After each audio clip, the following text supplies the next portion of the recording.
Geng, hari ini kita masih membahas tentang update perang Iran dan Israel. Nah, semoga kalian gak bosen ya dengan pembahasan ini. Tapi kalau kalian bosen, tinggal bilang aja di kolom komentar, nanti kita beralih ke pembahasan lain.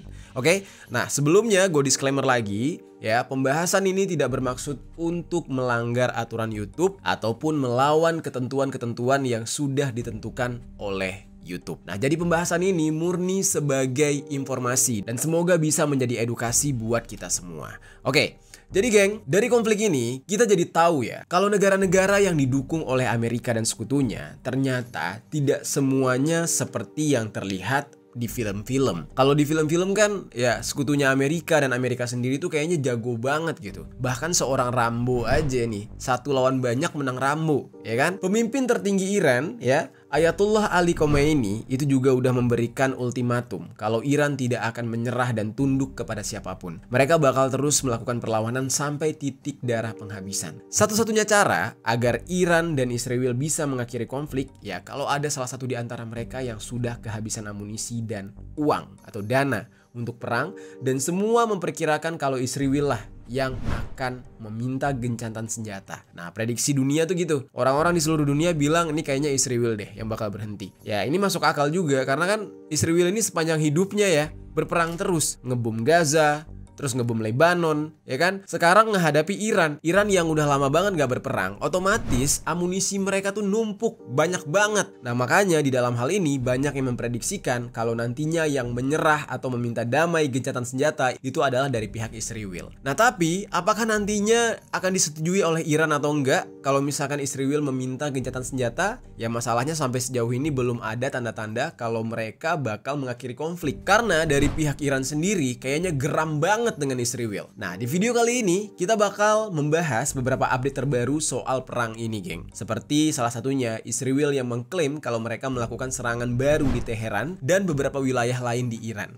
Nah, di antara target serangan Israel itu ada yang menargetkan markas keamanan Iran. Nah, kemudian dikabarkan juga di Iran ya, yang sedang getol-getolnya menyerang Israel ini ternyata sedang mengalami pemadaman internet nasional sehingga orang-orang Iran di sana tidak bisa mengakses internet. Dan nanti kita juga bakal membahas persoalan Amerika Serikat yang sudah ikut campur di dalam perang ini, geng.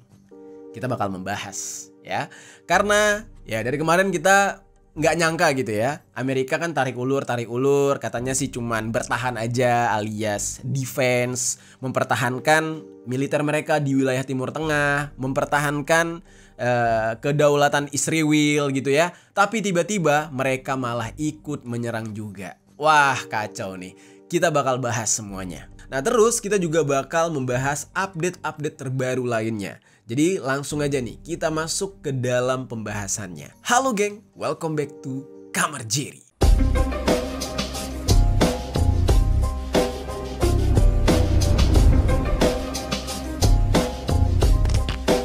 Geng. Oke, untuk pembahasan pertama kita langsung masuk ke dalam pembahasan soal Israel yang melakukan serangan baru ke Iran. Nah, dari kemarin kita hanya membahas Iran melakukan serangan ke Israel ya.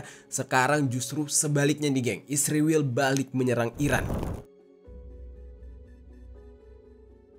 Jadi geng, di hari Kamis kemarin, tanggal 19 Juni tahun 2025, Israel melancarkan serangan udara ke reaktor air berat di Arak, salah satu pusat penelitian nuklir utamanya Iran. Di dalam pernyataannya, Israel itu mengklaim bahwa serangan ini adalah bagian dari operasi yang lebih luas untuk melemahkan ambisi nuklir Iran yang mereka anggap sebagai ancaman eksistensial bagi keberadaan Israel. Dari laporan Times of Israel yang mengutip keterangan dari IDF, gelombang serangan di hari Kamis tersebut melibatkan 40 pesawat tempur yang menjatuhkan 100 amunisi, geng. Jadi saat itu Israel juga nggak main-main melakukan serangan balik kepada Iran. Nah, selain reaktor Arak, serangan ini juga ditujukan ke puluhan fasilitas militer Iran yang ada di Teheran serta wilayah lain yang ada di Iran. IDF itu mengeluarkan peringatan sebelum serangan terhadap reaktor Arak dan sudah mendesak penduduk di daerah sekitarnya supaya mengungsi dari sana karena ditakutkan warga sipil yang bermukim dengan reaktor Arak bisa menjadi korban. Terus geng, reaktor Arak ini sendiri itu pernah menjadi sorotan internasional karena kemampuan teknologinya yang bisa digunakan untuk memproduksi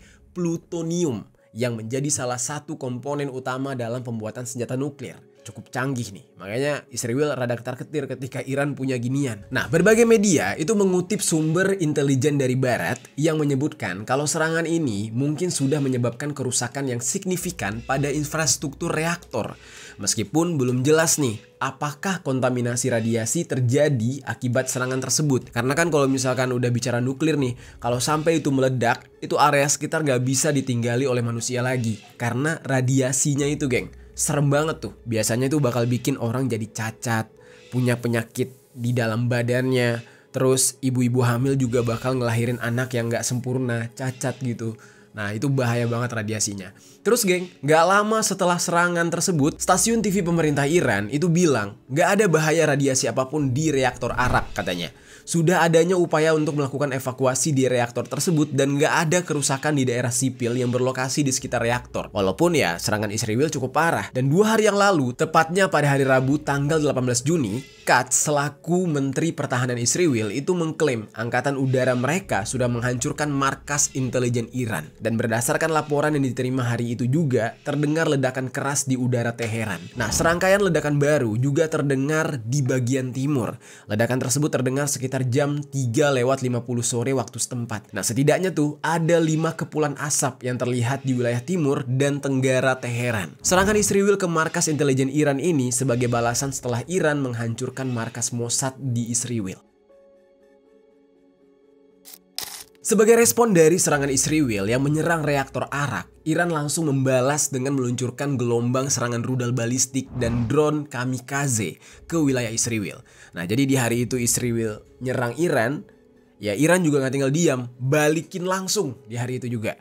Nah, salah satu sasaran utama Iran di saat itu adalah wilayah selatan Israel, tempat beberapa rudal berhasil menembus sistem pertahanan udara Iron Dome dan ada juga yang mengenai sebuah rumah sakit.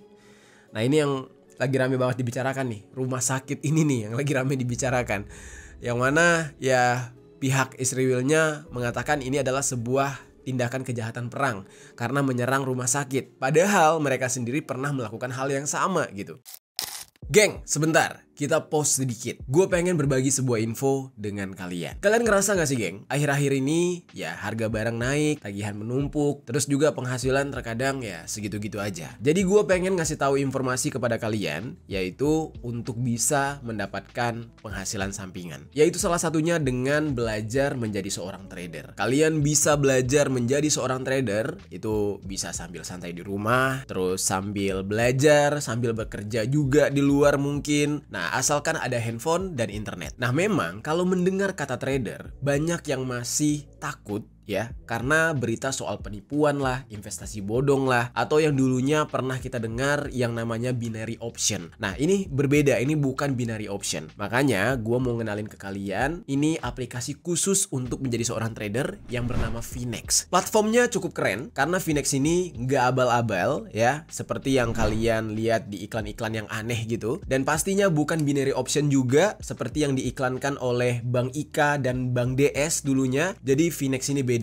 Platform Finex ini sudah memiliki izin resmi dari Bapeti, JFX, dan lain-lain. Makanya Finex ini bisa berjalan dan dipercaya selama lebih dari 12 tahun. Jadi bukan platform dadakan yang tiba-tiba muncul terus hilang gitu aja. Nah, tampilannya juga memudahkan kita ya untuk memahami. Cocok lah buat yang masih pemula. Ada hal yang menarik dari Finex ini, yaitu Finex memberikan kalian starter pack yang nantinya akan kalian dapatkan setelah kalian deposit pertama. Di starter pack ini, kalian akan mendapatkan analisis trade dari para ahli, materi edukasi gratis, bootcamp, dan berita pasar mingguan, webinar gratis, dan juga pengumuman live trade session, dan masih banyak lagi. Starter pack ini juga cocok banget buat kalian yang masih pemula. Nah, tapi jangan salah, buat yang udah pro, starter pack ini juga berguna banget. Nah, mau daftar? Gampang banget, geng. Cuma pakai nomor handphone, verifikasi lewat WhatsApp, udah selesai. Terus proses deposit dan menarik uangnya juga cepat, transparan, dan tidak ada potongan komisi. Nah, kalau kalian ada masalah atau bingung, ya tinggal hubungi customer service-nya aja. Mereka standby 24 jam, siap membantu kapanpun kalian butuh.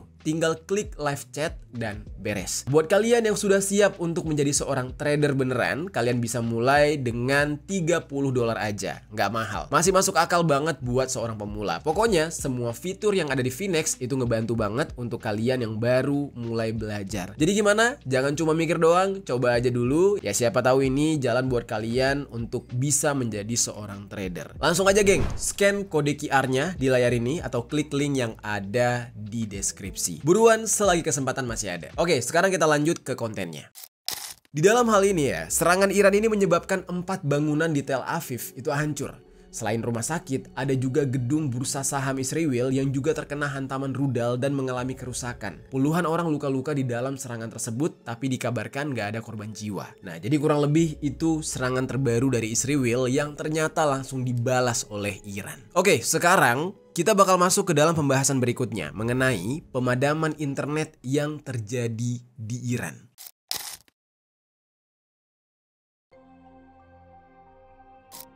Di video sebelumnya, kita sempat membahas kalau Iran itu menangkap agen Mossad yang sengaja menyebarkan narasi-narasi yang membuat warga Iran merasa takut. Sehingga otoritas Iran itu menghimbau agar warga Iran bisa mengurangi aktivitas mereka di internet. Nah, sekarang geng, justru kabarnya akses internet di Iran itu hampir sepenuhnya hilang. Menyusul eskalasi konflik militer dengan Israel ini, ada 2 perusahaan yang melacak konektivitas internet global, yaitu Kentik dan NetBlocks, itu mengatakan konektivitas internet di Iran itu anjlok sekitar jam setengah 6 sore waktu setempat, dimulai dari hari Selasa tanggal 17 Juni. Laporan ini diperkuat oleh data dari Internet Outage Detection and Analysis, yaitu disingkat dengan IODA atau IODA. Nah, sistem pemantauan konektivitas internet real time yang mencatat hilangnya konektivitas secara tiba-tiba di seluruh wilayah Iran itu dipegang oleh IODA ini. Dan David Belson selaku kepala divisi wawasan data di perusahaan infrastruktur internet, yaitu yang bernama Cloudflare, dia itu bilang kalau lalu lintas internet di Iran sekarang 97% di bawah tingkat lalu lintas pada waktu yang sama seminggu yang lalu. Ini nggak tahu ya geng, memang tiba-tiba internetnya ngedrop karena perang, atau justru memang ya pemerintahnya sengaja bikin internetnya ngedrop supaya para hacker dari Israel tidak bisa menyerang mereka. Karena seperti yang kita tahu ya, hacker-hacker Israel ini lumayan mengganggu, mereka jago-jago gitu.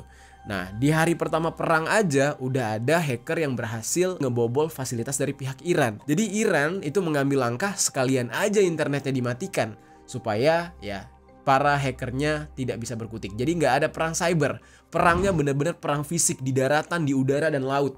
Pakai rudal aja. Nah, terus geng, Belson di saat itu juga menyebutkan biasanya di dalam kasus pemadaman internet besar dibarengi dengan hilangnya pengumuman ruang alamat IP dari negara yang bersangkutan. Nah, untuk kasus hilangnya internet di Iran ini, hal tersebut nggak terlihat. Trafficnya memang menurun drastis, tapi dari data itu nggak dijelaskan apa alasannya. Pakar lainnya yang bernama Doc Madori itu juga mengamati hal yang serupa. Banyak penyedia layanan internet atau ISP di Iran yang saat ini dalam mode offline. Nah, ini adalah pemadaman internet nasional kedua di dalam beberapa hari dan jauh lebih parah dibandingkan sebelumnya, menurut Madori. Nah, kondisi ini geng, membuat terbatasnya warga Iran untuk bisa mengakses dan berbagi informasi dengan dunia luar. Gimana kondisi Iran, ya, apa yang dialami oleh mereka. Jadi media-media yang ada di Iran yang memberitakan perang Iran dan Israel ini, mereka itu datang ke Iran, ngerekam, terus mereka pakai ya internet satelit, atau mungkin mereka keluar dari Iran baru menyebarkan beritanya. Jadi agak sulit untuk menyebarkan berita real time saat ini di Iran. Nah, tapi bukan karena akses komunikasi mereka yang sengaja dihancurkan oleh Israel geng, melainkan dikabarkan ya kalau pemerintah Iran sendiri nih yang memang sengaja memutuskan koneksi internet. Karena ya itu tadi, seperti yang gue sebutkan sebelumnya, nggak mau terlibat perang cyber atau mendapatkan serangan cyber. Mereka sadar di bagian situ Israel emang kuat banget ya, hacker-hackernya jago-jago. Hal ini juga dikonfirmasi oleh Fatemeh Mohajirani, yaitu selaku juru bicara pemerintah yang mengatakan Iran sudah melakukan pembatasan internet sebagai tanggapan terhadap serangan cyber yang dilakukan oleh Israel. Nah, terus IRIB, media milik pemerintah Iran, itu menyebutkan Israel sudah meluncurkan perang cyber secara besar-besaran terhadap Iran. Nah, sejumlah pejabat Iran dikabarkan sudah mengambil langkah pembatasan internet secara nasional sebagai respon atas ancaman tersebut. Nah, di dalam hal ini mereka benar-benar nggak mau ngambil resiko. Mereka sadar mungkin di bagian situ mereka kalah atau lemah. Jadi lebih baik ya sekalian aja jalurnya dimatiin, yaitu internet. Kalau nggak ada internet, hacker mau ngapain, ya kan? Terus geng, Akses internet di Iran memang dikurangi, tapi nggak sepenuhnya diblokir. Perlambatan akses internet di Iran mempengaruhi layanan seperti VPN yang digunakan untuk mengakses situs asing. Direktur Hak dan Keamanan Digital di Mian Group yang bernama Amir Rashidi itu adalah sebuah organisasi nirlaba ya, yang mana mereka mengadvokasi hak asasi manusia yang ada di Iran. Nah, mereka ini bilang beberapa aplikasi yang dibuat oleh media barat untuk berkomunikasi seperti WhatsApp, Instagram, App Store, Play Store itu udah diblokir oleh otoritas Iran. Jadi nggak boleh. Karena bahaya banget bisa dicuri data-data dari masyarakat Iran. Atau mungkin itu bisa menjadi aplikasi mata-mata. Jadi benar-benar diblokir lah, di blacklist. Jaringan Informasi Nasional Iran, sebuah jaringan situs nasional yang disetujui oleh pemerintah yang nggak terhubung ke dunia luar, sebagian besar bisa dapat diakses oleh orang-orang Iran doang. Data yang diterbitkan oleh perusahaan layanan internet Cloudflare di Selasa tanggal 17 Juni itu menemukan bahwa 2 penyedia jaringan seluler utama di Iran secara efektif terputus. Mereka sepakat bareng-bareng nge-offline-in semua, matiin semua. Beberapa kalangan pun ada yang meminta penyedia layanan internet satelit milik Elon Musk yaitu Starlink supaya turun tangan menangani masalah pemadaman internet di Iran karena udah stres banget tuh mereka saat ini. Dan dikabarkan Elon Musk itu sudah mengaktifkan Starlink di Iran pada hari Jumat tanggal 13 Juni kemarin. Jadi ya beberapa akses internet sudah bisa didapatkan oleh warga Iran tapi hanya untuk kalangan-kalangan tertentu. Tapi sebenarnya nih geng ya, Iran itu secara resmi melarang terminal internet satelit Starlink. Karena seperti yang kita tahu ya, Starlink ini kan punya Elon Musk yang base-nya adalah orang Amerika gitu. Dan dia sempat deket banget sama Donald Trump ya kan, walaupun sekarang lagi berantem. Nah terus geng, kantor berita yang bernama Said itu sudah memberikan peringatan bahwa penggunaan Starlink di Iran bisa menjadi celah bagi Israel untuk melakukan serangan ke negara mereka. Karena bahaya. Meskipun Starlink sendiri secara resmi tidak memiliki opsi untuk beroperasi di dalam wilayah Iran, perusahaan itu menawarkan opsi Global Roam kepada penggunanya, yang mana ini dipasarkan untuk perjalanan internasional. Nah kemudian juru bicara Holistic Resilience, kelompok nirlaba yang mengadvokasi akses informasi di masyarakat tertutup, mereka bilang kalau mereka memperkirakan 30-40 ribu terminal Starlink yang tersebar di seluruh Iran berdasarkan pemindaian jaringan dan percakapan dengan orang-orang yang terlibat dalam penjualan terminal tersebut kepada orang-orang di Iran. Nah jadi udah mulai masuk tuh pelan-pelan. Terus sementara itu geng, Komando Keamanan Cyber Nasional Iran itu mengumumkan bahwa Israel sudah meluncurkan kampanye perang cyber yang luas terhadap infrastruktur digital Iran untuk mengganggu layanan publik, namun tidak memberikan rincian spesifik tentang apa yang terpengaruh atau ngaruhnya di mana gitu buat Iran. Itu nggak dirinciin. Dan situs berita Iran yaitu Shark Daily itu menyampaikan kalau Badan Kepolisian Cyber Iran yang bernama FATA itu mengatakan kalau pemerintah Iran sudah memberlakukan beberapa gangguan internet setelah serangan cyber tersebut dan layanan akan segera dipulihkan. Nah jadi dimatikan sementara supaya hackernya nggak bisa nyerang dan nanti setelah itu baru segera dipulihkan. Kalau di awal tadi gue sempat bilang kalau pihak Iran itu sampai ngebom kantor bursanya Israel. Nah justru Israel juga melakukan hal yang sama. Tapi ini berbeda sistemnya. Kalau Iran langsung ngebom kantornya, tapi kalau Israel melakukan serangan cyber. Yang mana serangan cyber ini menyasar bursa kripto Iran yang diretas sampai 1,3 triliun rupiah. Nah sekarang kita akan masuk ke dalam pembahasan tersebut.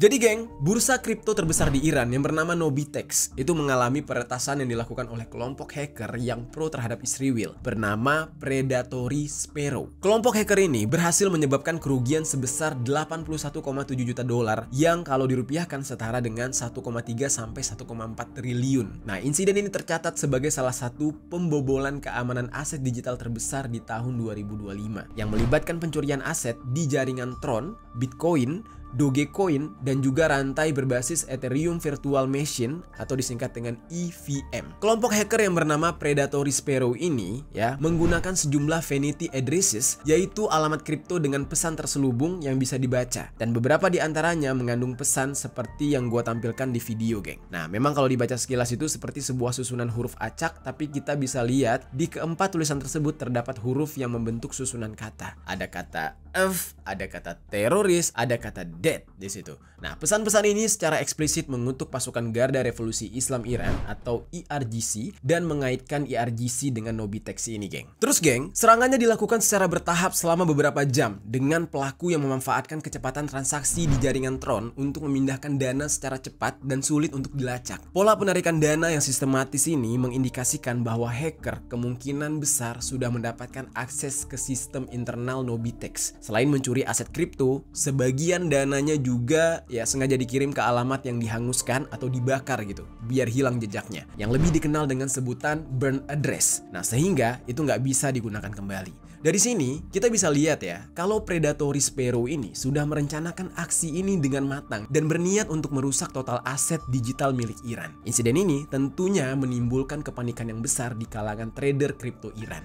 Ribuan pengguna itu dilaporkan tidak bisa mengakses dana mereka, sementara pasar kripto domestik di Iran mengalami penurunan drastis di dalam aktivitas dan kepercayaan. Nobitex itu di dalam pernyataan resminya menyatakan bahwa seluruh kerugian pengguna akan diganti menggunakan dana asuransi internal serta cadangan perusahaan.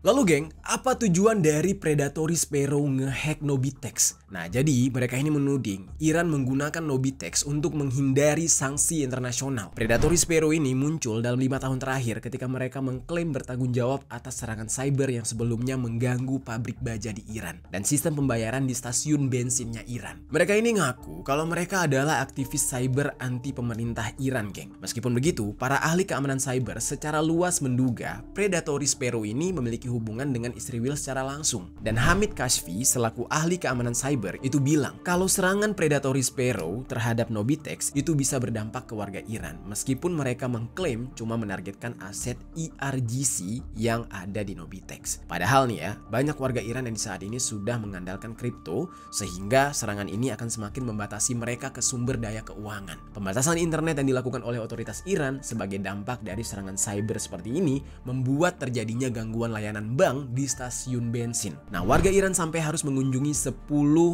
mesin ATM dan gak ada satupun di antara mesin ATM yang berfungsi. Sekalinya berfungsi, ya uang di dalam ATM-nya udah habis gak bersisa. Nah, kondisi ini cukup merepotkan warga Iran, geng. Nah, sekarang kita masuk ke dalam pembahasan yang kalian tunggu-tunggu, yaitu ketika Amerika Serikat akhirnya ini kayaknya dia udah habis kesabaran kayaknya ya, udah nggak sabar pengen nimbrung ikut campur, dan Amerika akhirnya melepaskan bom ataupun rudal mereka ke arah Iran. Artinya mereka sudah mulai ikut campur. Jadi geng, Amerika akhirnya terlibat di dalam ketegangan antara Israel dan juga Iran. Ini tercetus usai negara adidaya ini menghancurkan 3 fasilitas nuklir milik Iran. Nah, ini menurut klaim mereka. Ketiga fasilitas tersebut berada di wilayah Fordo, Natanz, dan juga Esfahan. Presiden Amerika Serikat yaitu Donald Trump memberikan pernyataan usai penyerangan ini terjadi. Nah, kalian bisa lihat di video pidatonya. Di dalam hal itu dia mengatakan ya, kalimatnya kayak gini. Terima kasih, beberapa saat lalu militer Amerika Serikat melakukan serangan presisi besar-besaran ke 3 titik utama fasilitas nuklir Iran, yaitu Fordo, Natanz, dan juga Esfahan, katanya. Terus dia bilang juga, tujuan kami adalah menghancurkan pengembangan nuklir Iran. Nah, itu menurut ungkapan Donald Trump, yang mana pidato Donald Trump itu terjadi pada hari Minggu pagi. Nah, terus di dalam pidatonya itu, Donald Trump juga sempat berterima kasih ke Perdana Menteri Israel. Dia bilang kayak gini nih, geng. Saya ingin mengucapkan terima kasih dan memberikan selamat kepada Perdana Menteri Benjamin Netanyahu. Kami bekerja sebagai tim yang mungkin belum pernah dilakukan tim manapun sebelumnya, dan kami telah berupaya keras untuk menghapus ancaman mengerikan terhadap Israel, kata Donald Trump. I want to thank and congratulate Prime Minister Bibi Netanyahu. We worked as a team like perhaps no team. Nah, terus geng, setelah Amerika menyerang Iran, di saat itu juga Netanyahu memberikan pujian balik nih kepada Donald Trump. Ya, yang mana Perdana Menteri Israel ini ya memuji serangan Amerika terhadap 3 situs nuklir Iran pada Minggu pagi atau Sabtu malam waktu Amerika Serikat. Nah, dia mengatakan jika tindakan tersebut merupakan keputusan berani, dan dia juga menyebutkan jika peristiwa ini akan mengubah sejarah, katanya. Congratulations, President Trump. Your bold decision to target Iran's nuclear facilities with the awesome and righteous might of the United States. Nah, kurang lebih isi pidato dari Netanyahu tuh berbunyi kayak gini, geng. Selamat Presiden Donald Trump, keputusan berani Anda untuk menyerang fasilitas nuklir Iran dengan kekuatan Amerika Serikat yang dahsyat dan benar akan mengubah sejarah, katanya. Terus dia bilang juga, di dalam operasi Rising Lane, Israel sudah melakukan hal yang benar-benar mengagumkan. Nah, tapi dalam aksi malam ini terhadap fasilitas nuklir Iran, Amerika benar-benar tidak tertandingi. Wah, dan Amerika juga telah melakukan hal yang tidak bisa dilakukan oleh negara lain di dunia, kata Netanyahu. Jadi bener-bener ngejilat banget nih orang ya. Dipuji-puji terus gitu Donald Trump ya. Padahal nih di sisi lain sebenarnya serangan Donald Trump ini justru tidak disukai oleh rakyatnya sendiri, geng. Warga negara Amerika Serikat tuh gak seneng dengan serangan ini. Bukannya mereka malah bangga gitu, enggak. Malah mereka takut. Malah mereka tuh khawatir. Mereka tuh udah capek perang gitu. Setelah itu Donald Trump membuat pernyataan lagi nih setelah melakukan penyerangan tersebut ya. Setelah mengklaim kalau dia menyerang 3 situs nuklir dari Iran. Di saat itu Donald Trump bilang, serangan mendatang, ya, serangan berikutnya terhadap Iran bakal jauh lebih besar jika tidak ada perdamaian yang disepakati. Ini aneh banget ya. Udah dia nyerang, tiba-tiba ngomongin soal perdamaian, ya kan? Udah dia yang ngebom, tiba-tiba langsung ngurusin soal perdamaian. Tunggu dulu lah, tunggu pembalasan dari Iran dulu nih, ya kan? Biar adil baru ngomongin perdamaian gitu. Nah, di dalam hal ini Donald Trump tuh ngomong, dia bilang gini, geng. Tujuan kami adalah menghancurkan kapasitas pengayaan nuklir Iran dan penghentian ancaman nuklir yang ditimbulkan oleh negara sponsor teror nomor 1 di dunia, yaitu Iran maksudnya. Di dalam pidatonya Donald Trump. Nah, terus Donald Trump juga bilang bahwa serangan mereka terhadap Iran ini itu merupakan keberhasilan militer yang spektakuler, katanya. Fasilitas pengayaan nuklir utama Iran sudah sepenuhnya dihancurkan, kata Donald Trump di dalam klaimnya dia. I hope that's so. I also want to congratulate the chairman of the Joint Chiefs of Staff, General Dan Raisin-Kane, spectacular general, and all of the brilliant military minds involved in this attack. Sementara itu, geng, perwakilan pemimpin tertinggi Iran yaitu Ayatollah Ali Khamenei, terus ada Hussein Shariat Madari, itu mendesak militer Iran untuk segera menyerang armada Angkatan Laut AS di Timur Tengah sebagai respon atas serangan AS ini. Dia juga mendesak Iran menutup Selat Hormuz secepat mungkin. Wah, ini yang serem nih. Yang mana respon Iran ini nantinya bakal berdampak untuk dunia, geng. Apalagi bagian dimana mereka menutup Selat Hormuz. Nah, di dalam pidatonya ya, para petinggi Iran ini mengatakan, sekarang giliran kita untuk bertindak tanpa penundaan. Sebagai langkah pertama, kita harus meluncurkan serangan rudal terhadap armada Angkatan Laut AS di Bahrain dan secara bersamaan menutup Selat Hormuz untuk kapal-kapal Amerika, Inggris, Jerman, dan Prancis, katanya. Serangan Amerika Serikat ini menandai bergabungnya Washington dengan pasukan Israel di dalam perang mengeroyok Iran. Nah, di dalam serangan Amerika Serikat terhadap fasilitas nuklir milik Iran ini, mereka mengklaim sudah berhasil menghancurkan itu semua, ya kan? Sudah berhasil menghentikan Iran untuk membangun nuklir, sudah berhasil melumpuhkan program nuklir Iran. Nah, tapi geng, jangan salah. Ternyata ya, semua ini dibantah oleh Iran, bahkan ditertawakan oleh Iran. Yang mana Iran mengatakan bahwa fasilitas nuklir mereka memang diserang oleh Amerika. Mereka mengakui itu karena bukti foto, bukti videonya juga ada. Tetapi ya, semua peralatan, bahan-bahan pembuatan nuklir, uraniumnya segala macam tuh sudah terlebih dahulu dievakuasi alias dipindahkan. Dan itu awalnya pernyataan dari Iran. Ketika Iran menyatakan kayak gitu, itu awalnya nggak ada yang percaya tuh, nggak ada yang yakin tuh dengan pernyataan itu, karena dianggap ya mungkin Iran malu, mungkin Iran nggak mau mengakui kekalahan atau kehancuran. Nah, tapi semuanya tiba-tiba terbukti. Terbuktinya dari mana? Yaitu ketika Citra Satelit membongkar klaim Donald Trump ya, yang mengatakan serangan AS sudah menghancurkan fasilitas nuklir Iran, tapi ternyata gagal. Nah, ini tergambar di Citra Satelit, di foto satelit, video satelit, dokumentasinya ada. Sekarang kita bahas. Jadi geng, citra satelit komersial terbaru ini justru menunjukkan kenyataan yang bertolak belakang dengan klaim pihak Amerika. Terutama tuh klaimnya Donald Trump ya. Sebenarnya nggak semua pihak Amerika, bahkan sampai pemerintah Amerika itu setuju dengan Donald Trump. Jadi ini bisa dikatakan klaimnya Donald Trump. Nah, seperti dilansir dari laman NPR, sejumlah pakar independen itu membantah klaim sepihak Presiden Donald Trump yang menyebutkan bahwa ambisi nuklir Iran telah hancur. Jadi, menurut analisis terbaru terhadap foto satelit ya, Amerika, serangan itu bersifat tidak tuntas ternyata. Bahkan gagal menyentuh stok uranium yang sudah diperkaya hingga level membahayakan. Nah, seorang profesor dari Middlebury Institute of International Studies yang ada di Monterey, yang selama bertahun-tahun memantau program nuklir Iran. Namanya itu adalah Jeffrey Lewis. Nah, dia bilang nih, sambil menunjukkan gambar dari satelit tersebut. Dia bilang, kalau semuanya berakhir di sini, jadi dia tunjukin titik itu, maka ini adalah serangan yang tidak tuntas. Jadi bisa dikatakan nih geng ya, fasilitas nuklir Iran itu adanya di bawah tanah, di ruangan bawah tanah. Terus dirudal nih sama Amerika. Ternyata itu nggak sampai tembus ke bawah. Dan bahkan di dalam situ, kalau dari pihak Iran bilang, semuanya udah nggak ada. Uraniumnya sudah dievakuasi. Dan bahkan kalau uraniumnya masih ada di sana, itu juga rudalnya Amerika tidak menembus ke dalam ruangan penyimpanannya. Dan itu menurut Jeffrey Lewis tadi. Stok uranium di sana masih aman. Dan apabila uraniumnya sudah dievakuasi, maka lokasinya belum teridentifikasi alias belum ada yang tahu. Nah, pernyataan Lewis ini diperkuat oleh David Albright, yaitu Presiden Institute for Science and International Security atau disingkat dengan ISIS. Yang mana dia bilang bahwa uranium 60% milik Iran, ya, ada 60% uranium milik Iran itu kemungkinan besar sudah dipindahkan sebelum serangan terjadi. Dan bisa dikatakan sampai hari ini Iran masih memiliki bahan itu dan kita nggak tahu di mana keberadaannya. Dan ini menurut Albright tadi. Terus geng, menurut data IAEA, Badan Energi Atom Internasional, Iran ini memiliki lebih dari 400 kg uranium 235 dengan tingkat pengayaan 60%, yang mana ini cukup untuk membuat sekitar 10 bom nuklir jika disempurnakan hingga level senjata. Kacau nggak tuh? 10 bom nuklir. Dan perlu kalian ketahui nih geng, keterangan ini juga semakin diperkuat nih. Keterangan kalau uraniumnya udah dipindahin. Jadi sebelum adanya serangan dari Amerika, itu banyak sekali truk dan alat berat terekam H-3 sebelum serangan terjadi. Jadi ini merupakan sebuah aktivitas mencurigakan di situs Fordo berdasarkan citra dari Maxar Technologies tanggal 19 sampai 20 Juni ya, atau dokumentasi dari satelit gitu, 3 hari sebelum dilakukan pengeboman oleh Amerika.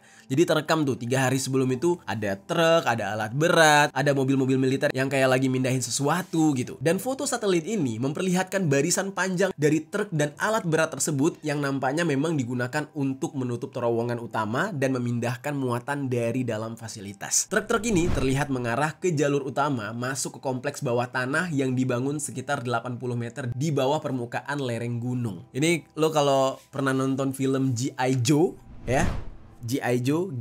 Joe, mungkin ini mirip banget kayak apa ya, kantor-kantornya G.I. Joe itu ya, adanya di gunung es gitu, tiba-tiba ada gua, tiba-tiba di dalamnya udah fasilitas mewah canggih nih, kayak gini nih yang dibuat sama Iran. Nah, satu-satunya kesimpulan logis ini adalah Iran besar kemungkinan sudah mengantisipasi serangan dan memindahkan stok sensitifnya mereka. Oke, dari tadi gue nggak menjelaskan ya, serangan dari Amerika itu kayak gimana sih bentuknya, ya kan? Apa sih yang dilakukan oleh Amerika di dalam serangan itu? Ya, nah jadi geng, operasi militer milik Amerika ini dinamakan dengan nama sandi Operation Midnight Hammer. Ini melibatkan 7 pesawat B-2 Spirit yang menjatuhkan bom penghancur bunker seberat 30.000 pon. Dan selain itu, Amerika juga meluncurkan lebih dari 24 rudal jelajah dari kapal selam mereka. Dan ini menyasar ke bangunan dan pintu masuk fasilitas bawah tanah di daerah Isfahan. Operasi ini langsung dirancang oleh Presiden Donald Trump, geng.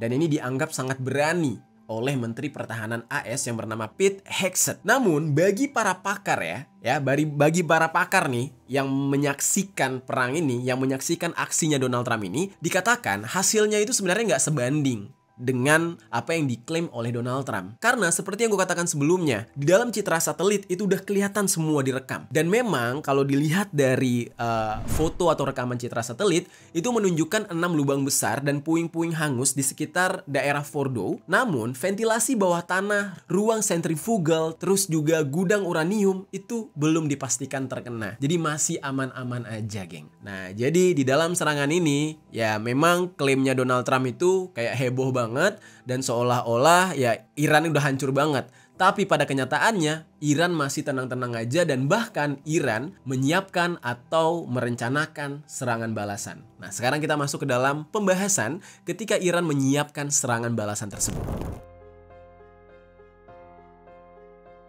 Jadi geng, setelah serangan dari Amerika Serikat tersebut, pihak Iran tuh murka. Mereka mengutuk serangan Amerika kepada mereka, dan hal ini diungkapkan oleh Menteri Luar Negeri Iran yang bernama Abbas Araghchi. Yang mana dia bilang, atas serangan ini, Iran berhak untuk mempertahankan kedaulatan mereka.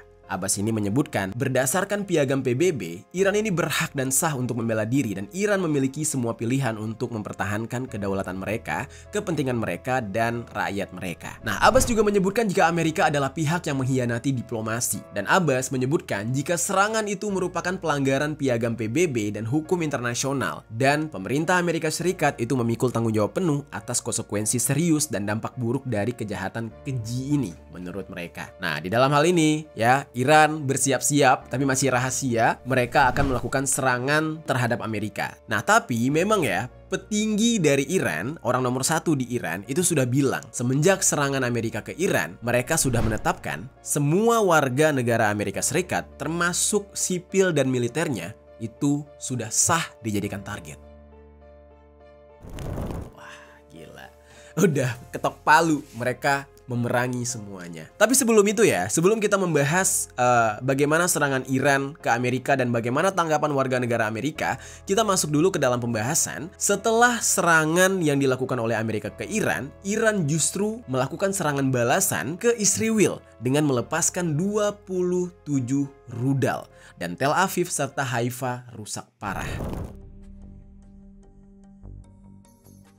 Jadi geng, Iran meluncurkan serangan rudal di dalam jumlah besar ke Israel beberapa saat yang lalu setelah serangan Amerika. Serangan ini dilakukan ya karena menjawab serangan Amerika yang menyerang 3 lokasi fasilitas nuklir di Iran. Sirine dibunyikan di beberapa bagian di Israel dan ledakan terdengar di beberapa bagian Israel tengah termasuk Tel Aviv dan Haifa. Nah, Iran meluncurkan 27 rudal yang menyebabkan kerusakan parah di ibu kota Israel yaitu Tel Aviv dan juga Haifa. Menurut laporan Al Jazeera nih geng, militer Israel bilang Iran meluncurkan 2 serangan dengan total 27 rudal. Nah, dibenarkan nih oleh Israel, dan 22 rudal itu ditembakkan pada serangan pertama, 5 rudal selanjutnya ditembakkan pada serangan susulan. Nah, daerah yang menjadi sasaran itu cukup luas, mulai dari dataran tinggi Golan Suriah yang diduduki atau ada penghuninya, terus Galilea bagian atas hingga sampai ke daerah pesisir utara dan juga tengah. 10 lokasi terpisah dikabarkan terkena dampak dari rudal Iran ini, baik secara langsung oleh rudalnya maupun perpecahan peluru besar. Serangan Iran ke Israel ini menyebabkan kerusakan parah yang benar-benar membuat pemerintah Israel agak frustasi karena ya titiknya itu di Tel Aviv dan juga Haifa. Nah, belum diketahui nih bangunan apa aja yang terkena dampak, tapi laporan awal dari layanan medis Israel itu dikatakan ada 16 orang yang menjadi korban di dalam serangan ini. Nah, petugas medis itu masih menyisir area yang rusak untuk memastikan semua korban sudah bisa dievakuasi. Dan serangan ini merupakan serangan pertama kalinya 2 serangan rudal yang diluncurkan dalam waktu yang berdekatan. Nah, kalau biasanya ada jeda ya, beberapa waktu atau beberapa jam gitu ya antara setiap serangan rudal, tapi kali ini beda. Jeda waktunya cuma kurang dari setengah jam udah langsung dibombardir, jadi nggak dikasih nafas gitu geng. Dan sejalan dengan itu, AFP ya juga memberitakan kalau militer Israel mendeteksi 2 gelombang serangan rudal yang ditembakkan dari Iran. Nah, setelah itu geng, Angkatan Udara Israel itu langsung beroperasi untuk mencegat dan menyerang jika diperlukan demi menghilangkan ancaman dari Iran. Nah, setelah Iran melancarkan 27 rudal itu, terus sekitar 30 menit kemudian pernyataan siaga dari Israel juga dikeluarkan terkait gelombang serangan kedua dari Iran. Nah, terus geng, dikatakan nih geng ya, keputusan Presiden Donald Trump mengirim pesawat pengebom dan rudal jelajah ke Iran secara dramatis itu meningkatkan konflik dan menggerakkan AS ke operasi ofensif. Jadi bukan lagi defense, bukan lagi bertahan, mereka sudah ya menjadi penyerang. Nah, jadi posisi Amerika itu bukan hanya melindungi Israel dan juga pasukan mereka yang ada di wilayah tersebut doang, tapi mereka sudah mulai menjadi musuh utama yang melakukan penyerangan terhadap Iran. Nah, Menteri Luar Negeri Iran yang bernama Abbas Araghchi itu bilang kalau Iran sudah memiliki semua pilihan dalam cara mereka membela diri. Jadi mereka akan melakukan apapun tanpa tahan-tahan. Nah, lalu pihak Iran tuh agak geram melihat Donald Trump. Yang mana kan Donald Trump seperti yang gue katakan di awal, dia kan mengancam tuh kalau Iran tidak mau berdamai, maka serangan yang lebih gila bakal lebih banyak lagi katanya. Nah, di dalam hal ini Iran mengartikan nih, pihak Iran tuh bilang Ini kayaknya kita cuma boleh diam aja di saat diserang dan tidak boleh balas. Masa iya diserang dulu baru diancam? Kalau misalkan gak mau damai bakal lebih banyak rudal lagi. Ya harusnya kan sebelum itu gitu kan. Nah tapi ini udah diserang duluan. Ya mau gak mau Iran harus balas terlebih dahulu. Nah pihak Iran ya ini melalui seorang peneliti senior dari Carnegie Endowment for International Peace dan pakar negara Iran terkemuka. Namanya itu adalah Karim Sadjadpour. Dia bilang, gak mungkin Iran ya, gak mungkin kepemimpinan negara sekuat Iran akan menempuh jalan diam-diam aja. Kalau udah disenggol, negara seperti Iran sudah pasti membalas karena mereka mampu. Dan dia juga bilang, Iran itu memiliki banyak opsi untuk membalas, termasuk seperti yang setara dengan bom mengakhiri hidup sendiri. Nah itu melalui postingannya dia di X tuh dia mengatakan kayak gitu. Dan mereka itu dapat menyerang kedaulatan dan pangkalan AS, menyerang fasilitas minyak di Teluk Persia, dan menutup Selat Hormuz atau menghujangi Israel dengan rudal. Jadi banyak banget cara dari Iran bisa membalas serangan dari AS ini. Dan memang ya geng, hal yang terburuk yang bisa dilakukan oleh Iran ya ketika dia membalas adalah gangguan total terhadap pasokan minyak Iran dan penutupan Selat Hormuz itu bisa menyebabkan harga minyak dunia melambung, yaitu di atas $120 per barel. Nah ini bakal kacau banget kalau sampai terjadi. Nah ini semua bisa terjadi karena Selat Hormuz itu merupakan titik kritis di dalam perdagangan energi global karena setara dengan 21% dari konsumsi cairan minyak bumi global atau sekitar 21 juta barel per hari itu mengalir atau diantarnya ya melalui kapal dari jalur air yang sempit tersebut dan itu adanya di Iran. Iran punya kuasa untuk menutup Selat Hormuz itu. Jadi Iran gak main-main nih, kalau itu sampai terjadi, seluruh dunia akan terdampak. Nah, analis lain juga memperingatkan kepada Amerika, ada potensi ya, pihak Iran akan membalas dengan menyandra warga Amerika Serikat dan melancarkan serangan cyber. Itu bisa banget terjadi. Dan kelompok Houthi yang bersekutu dengan Iran di Yaman itu juga angkat bicara. Mereka mengatakan atas serangan Amerika Serikat terhadap Iran ini bakal memicu serangan juga terhadap kapal-kapal Amerika Serikat di wilayah mereka. Jadi kapal-kapal Amerika yang bukan kapal perang nih, yang kayak kapal kargo, kapal-kapal pengangkut gitu ya. Nah itu bakal menjadi target dari Houthi. Tapi geng, ancaman dari Iran ini ya, itu justru diremehkan nih. Diremehkan oleh pihak dari Amerika. Jadi ada seorang pensiunan jenderal angkatan darat yang bernama Wesley Clark yang sebelumnya menjabat sebagai panglima tertinggi sekutu di Eropa. Dia ini bilang di media CNN nih. Dia bilang ya dia agak ragu. Dia berpikir Iran tidak akan mungkin menggunakan respon maksimal seperti memblokir Selat Hormuz katanya. Karena menurut dia mana mungkin Iran berani kayak gitu.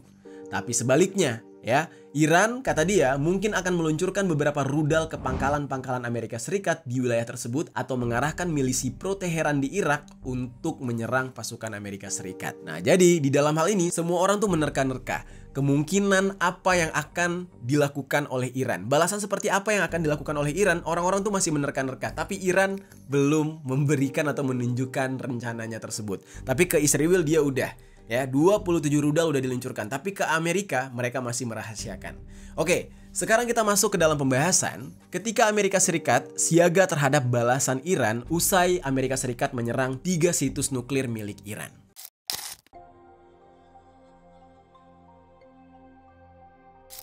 Jadi geng, pemerintahan Presiden Amerika Serikat Donald Trump ya bersiaga untuk menghadapi kemungkinan serangan balasan dari Iran dan hal ini dilaporkan oleh NBC dan CNN pada hari Minggu 22 Juni kemarin. Nah, merujuk 2 pejabat pertahanan dan seorang pejabat senior Gedung Putih, yang mana otoritas federal dan para pemimpin di beberapa kota dan negara bagian besar Amerika Serikat itu meningkatkan langkah-langkah keamanan dan pemantauan terhadap potensi ancaman setelah Donald Trump menyerang fasilitas nuklir utama Iran. Sementara Menteri Departemen Keamanan Dalam Negeri yang bernama Kristi Noem itu mengatakan mereka bakal bekerja tanpa henti untuk melindungi tanah air Amerika.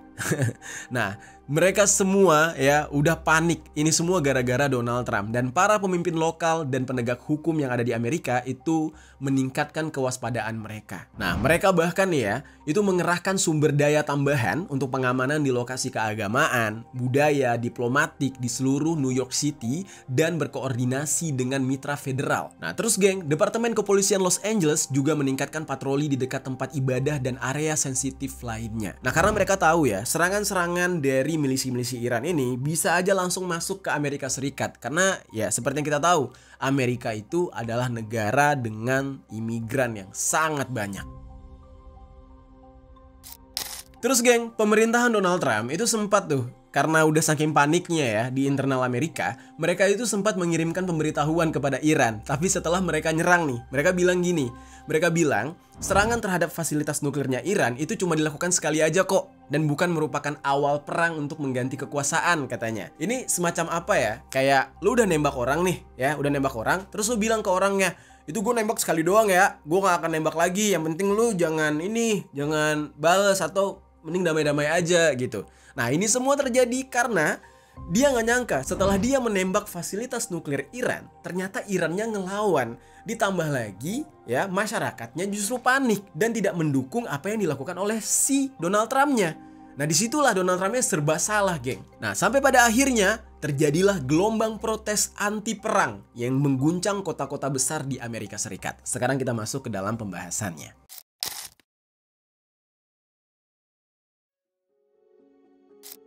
Jadi geng, gelombang demonstrasi anti perang itu mengguncang sejumlah kota besar di Amerika Serikat pada minggu waktu setempat. Nah, itu tepat di tanggal 22 Juni. Yang mana ini setelah serangan udara besar-besaran dari pihak Pentagon terhadap fasilitas nuklir Iran tadi. Nah, ribuan aktivis itu turun ke jalan Amerika mengecam kebijakan Presiden Donald Trump. Mereka menyebut penyerangan tersebut sebagai kejahatan perang dan pelanggaran terhadap hukum internasional. Dan aksi protes ini terkoordinasi dan berlangsung serentak di kota-kota seperti Los Angeles, Austin, Boston, Chicago, terus ada Portland dan juga Washington DC. Nah, di New York City sendiri, demonstran itu berkumpul di jantung kota Times Square dengan membawa spanduk bertuliskan Trump adalah penjahat perang dan tidak ada perang Amerika-Israel terhadap Iran. Kebayang nggak tuh? Udah diserang orangnya ya, tiba-tiba ya masyarakatnya atau rakyatnya justru membenci si presidennya karena mereka nggak mau serangan itu terjadi. Tapi kalian pernah mikir nggak, geng? Kalian pernah mikir nggak kenapa warga negara Amerika paniknya ketika Amerika menyerang Iran? Ya, dulu Amerika nyerang Irak, mereka nggak protes. Amerika nyerang Afghanistan, mereka nggak protes. Apalagi ketika Amerika membela Israel membantai Palestina, nggak ada protesnya sebesar ini. Tapi kenapa setelah Iran yang diserang, mereka serame-rame ngomong ke pemerintahnya, nggak ada perang, kami cinta damai. Kenapa? Ya, alasannya adalah karena mereka tahu sebesar itu kekuatan Iran. Dan apabila Iran kecolek, berarti sama saja ya. Ini artinya terbuka kesempatan untuk mamang-mamang pemilik nuklir ikut campur. Mamang yang mana? Mamang pertama adalah Mang Jong-un, yang rambutnya kotak tuh, ikut. Mamang kedua Mang Putin. Mamang ketiga Man Jinping dari Cina. Man Jinping aja ya, sedari awal sedikit tidaknya sudah ikut campur, mulai dari senjata. Pesawat mereka udah tiba-tiba di Timur Tengah hilang menuju ke Iran. Itu ada pemberitaannya kan? Nah, itulah makanya ada standar ganda gitu dari warga negara Amerika Serikat yang tiba-tiba protes terhadap Donald Trump ketika Donald Trump menyerang Iran. Tapi pas nyerang atau mendukung serangan terhadap Gaza, Palestina, diam-diam baik ya kan? Giliran Iran yang diserang, panik. Ada apa nih sobat?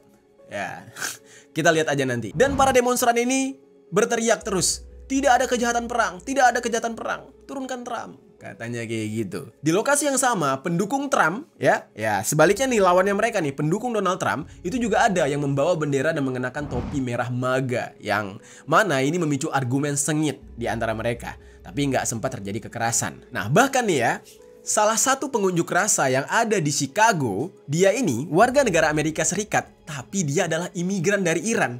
Dia aja gelisah.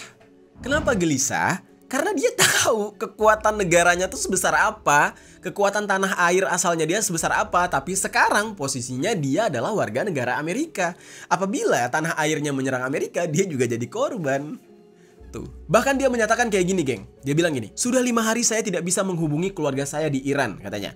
"Ketakutan kami bukan soal politik, ini soal nyawa." Nah, yang jadi pertanyaannya, nyawa siapa? Nyawa keluarga lu apa nyawa lu nih?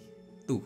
Nah, di dalam unjuk rasa ini, itu ribuan orang turun ke jalan, geng, menuntut penghentian aksi militer terhadap Iran, yang mana mereka nggak mau Amerika itu ikut campur ke dalam perangnya Israel melawan Iran ini. Bahkan mereka mengatakan ya, kalau Donald Trump itu sudah berbohong saat mengatakan akan mengakhiri perang tanpa akhir. Nyatanya, Donald Trump justru menciptakan perang yang baru. Nah, mereka tuh khawatir banget, geng. Langkah Trump ini bisa mengakibatkan korban jiwa besar-besaran, penyebaran radiasi nuklir, dan konsekuensi global yang menghancurkan.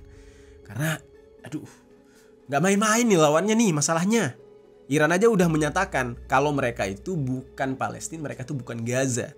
Mereka itu nggak bisa dibantai gitu aja. Setidaknya kalaupun mereka harus mati, kalah, mereka melawan.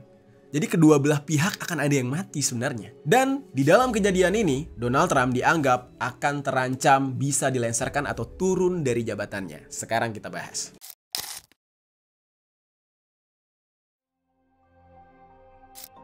Jadi geng, nasib Presiden Amerika Serikat Donald Trump setelah fasilitas nuklir Iran diserang ya, dia terancam didepak dari kursi kepemimpinan setelah menginstruksikan serangan ke 3 fasilitas nuklir Iran.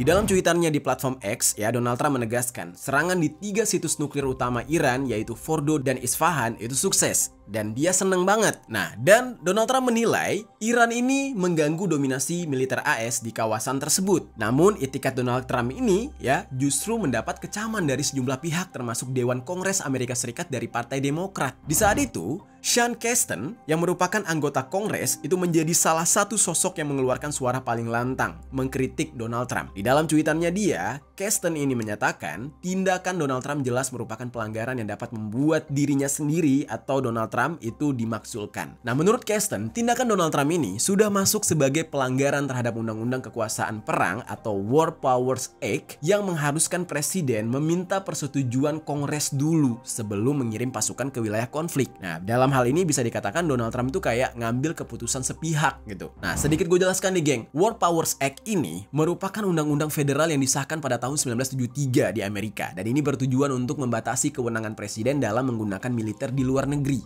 Nah, sama Donald Trump nggak peduli dia. Langsung digas-gas aja gitu. Yang padahal undang-undang ini mewajibkan presiden untuk memberitahukan Kongres terlebih dahulu dalam 48 jam setelah mengirimkan pasukan militer mereka ke daerah konflik bersenjata. Nah, oleh karena itu ya, Casten ini menyebut keterlibatan militer Amerika ketika menyerang Iran ini tanpa izin Kongres, dan ini bisa menjadi alasan yang kuat untuk Donald Trump dilengsarkan atau pemakzulan. Dukungan terhadap gagasan pemakzulan atau melengsarkan Donald Trump ini bahkan ya datang juga dari seorang senator yang bernama Bernie Sanders yang menegaskan bahwa keputusan militer sepenting ini harus melewati pengawasan legislatif harusnya. Tapi Donald Trump malah kayak suka-suka dia. Walaupun Donald Trump menyebut operasi ini sebagai langkah pencegah terhadap ancaman nuklir, ya para pengkritik menilai tindakan ini melebihi batas kewenangan presiden secara hukum. Lantaran dia mengerahkan kekuatan militer tanpa persetujuan hukum dan berpotensi menciptakan situasi berbahaya bagi sistem demokrasi Amerika. Gila. Gara-gara nyerang Iran, sesama mereka jadi berantem nih. Di internal Amerika jadi berantem. Yang satu panik, yang satu merasa superpower tapi minta langsung damai, habis nyerang langsung damai. Nah, tindakan Donald Trump ini mendorong para Kongres menyerukan lebih baik Donald Trump dimakzulkan atau dilengsarkan. Nah, bagaimana nih nasib Amerika Serikat sekarang setelah serangan nuklir Iran? Di internal mereka udah berantem. Ya udah pasti mereka semua deg-degan. Nah, yang jelas nih geng ya, setelah Donald Trump memerintahkan serangan fasilitas nuklir Iran bersama Israel, posisi Amerika Serikat jadi semakin rumit. Iran kemungkinan akan membalas dengan meluncurkan rudal ke pangkalan Amerika ya di kawasan Timur Tengah, termasuk di Irak, Suriah, Bahrain, dan Qatar. Proyeksi ini dilontarkan bukan tanpa alasan. Pasalnya, televisi pemerintah Iran sudah menyatakan bahwa seluruh warga sipil dan personel Amerika Serikat di kawasan mereka atau di kawasan Arab sana dianggap sebagai target yang sah alias musuh.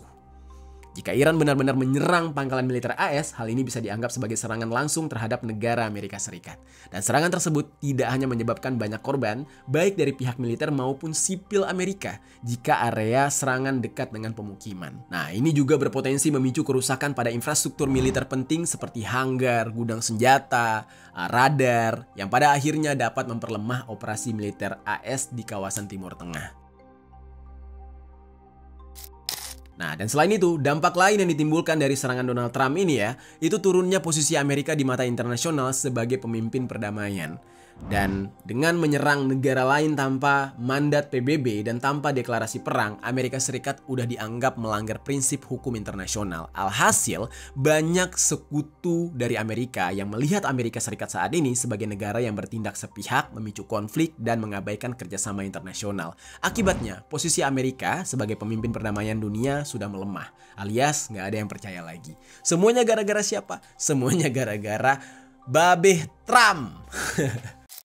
Oke geng, itu dia pembahasan kita hari ini. Nanti kita bakal lanjut lagi tentang pembahasan ini. Mungkin gue pengen membahas perang ini dari segi apa ya? Dari segi agama mungkin ya. Kita bisa lihat nanti.